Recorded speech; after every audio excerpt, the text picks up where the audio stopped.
সবুজে ঘেরা প্রাকৃতিক দৃশ্য মনোরম পরিবেশে দেখার জন্য পাহাড়ের কোনো বিকল্প নেই। চারদিকে সবুজ আর সবুজ, একদম সবুজের চাদরে ঢাকা পাহাড়ি অঞ্চল। পাহাড়ে বিভিন্ন ধরনের সবুজ গাছ থাকে, ছোট বড় মাঝারি ধরনের। আমরা যে পাহাড়ে আছি এটা যদিও খুব একটা উচ্চতা বেশি একটা নয়, এটা পাহাড়ের মাঝখান দিয়ে মানুষ চলাচলের রাস্তা। চারপাশে সবুজ গাছে ঘেরা।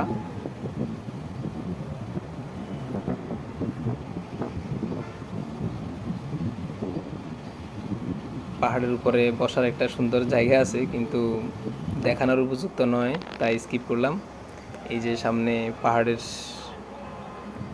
দৃশ্যটা যতটুকু দেখা যায় দেখানোর চেষ্টা করছি। তো পাহাড়ের মাঝামাঝি একটা চমৎকার লেক রয়েছে। এই লেকে ভ্রমণের জন্য আপনাকে নৌকা বা বোট রয়েছে, এগুলো সময় অনুযায়ী ভাড়া দেওয়া হয়। তো ভাড়া নিয়ে আপনি লেকের সৌন্দর্যটা উপভোগ করতে পারবেন। তো লেকের পানিগুলা খুবই স্বচ্ছ এবং পরিষ্কার বলা যায়। আর নৌকা নিয়ে যখন লেকের মাঝখানে আপনি ভ্রমণ করবেন,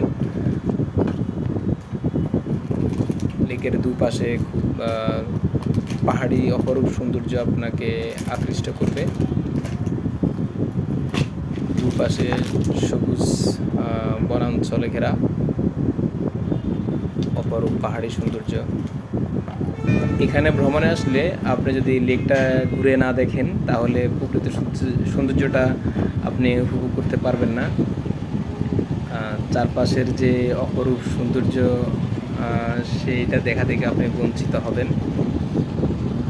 এই যে সামনে আরেকটা আমাদের মতো তারাও ভ্রমণে এসেছেন উপভোগ করার জন্য। তো এতক্ষণ বলছিলাম ঢাকা চট্টগ্রাম মহাসড়কে বারৈয়ারহাট এবং মিরসরাই উপজেলার ঠিক মাঝামাঝি অবস্থিত ঠাকুরদিঘি বাজারের পাশে অবস্থিত সেই মহামায়ার কথা আপনাদের অনেকের হয়তো পরিচিত। তো স্বল্প পরিসরে অল্প সময়ে ভ্রমণের জন্য এই জায়গাটা খুবই চমৎকার। লেক এবং পাহাড়ি অপরূপ সৌন্দর্য একসাথেই উপভোগ করা যায়। তো আজ এ পর্যন্তই, সবাই ভালো থাকবেন, আল্লাহ হাফেজ।